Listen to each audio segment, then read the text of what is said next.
So, Madam President, it's no secret that Washington Democrats have been itching to impeach President Trump since the moment he took the oath of office.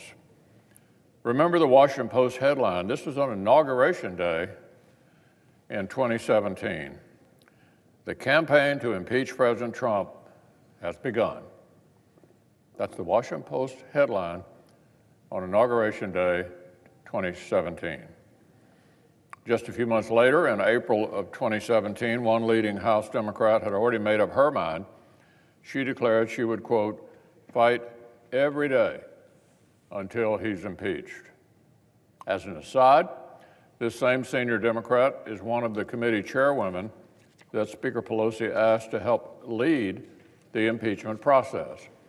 She was literally standing at the Speaker's shoulder as she announced yesterday that she'll bring 2 articles of impeachment up for a vote. Yet she'd had her mind made up more than 2 years ago, long before this supposedly fair inquiry. Sort of emblematic of their whole process. Yesterday, House Democrats announced they will rush ahead and prepare to send the Senate articles of impeachment based on at the least thorough and most unfair impeachment inquiry in modern history. Well, the House Democrats' denigration of their solemn duty will not cause the Senate to denigrate ours. If the House continues down this destructive road and sends us articles of impeachment, the Senate will take them up in the new year and proceed to a fair trial.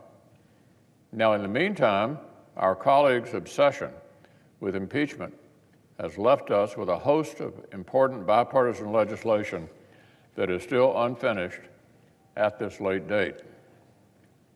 For months, Senate Republicans have been calling on our Democratic colleagues to go beyond picking fights with the White House and actually legislate for the American people. But practically the entire autumn, our Democratic friends' political calculation seemed to be that these vital pieces of business could wait until the 11th hour because impeachment was a higher priority. And wait, they have. Finally, after weeks of pressure from Republicans and from hardworking Americans across the country, Speaker Pelosi backed down yesterday and announced she'll let the House vote on President Trump's USMCA. Democrats have stalled this agreement for so long that it is now impossible for the USMCA to become law in 2019, especially given all the other urgent things they've stalled right alongside it. Democrats, Madam President, have simply run out the clock. And assuming that House Democrats send us articles of impeachment next week, a Senate trial will have to be our first item of business in January. So the USMCA will continue to be a casualty of Democrats' impeachment obsession for several more weeks before we can actually turn to it. But I'm glad the Speaker is finally beginning to bring her USMCA obstruction to a close. As we triage in the coming days, Republicans hope we'll be able to pass not only the NDAA conference report, but also government funding legislation that allocates taxpayers' hard-earned money to urgent federal priorities. The NDAA has consistently brought members from across the political spectrum together. With good reason, it's Congress' opportunity to set priorities for the U.S. military of the future. The NDAA helps guide the Pentagon's investments in modernization and readiness, cutting-edge weapons and capabilities, and in service members and military families. And I'm grateful for the efforts of Chairman Inhofe and Ranking Member Reid, who made compromises from the beginning and worked hard to ensure the conference report remained true to the 58-year tradition of a bipartisan bill that prioritizes our military and sets aside unrelated partisan priorities. I cannot say the same thing about Democrats in the House, unfortunately, but I hope they will learn from this year's difficult path to a conference report. And next year, I hope they can produce a bipartisan bill from the beginning that puts our national security interests first.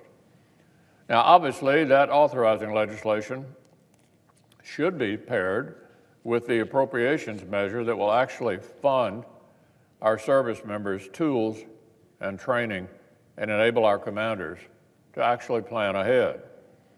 I'm grateful for the hard work of Chairman Shelby, his counterpart in the House, and our subcommittee chairs to reboot a stalled appropriations process and try to get bills over the finish line in the short time that remains.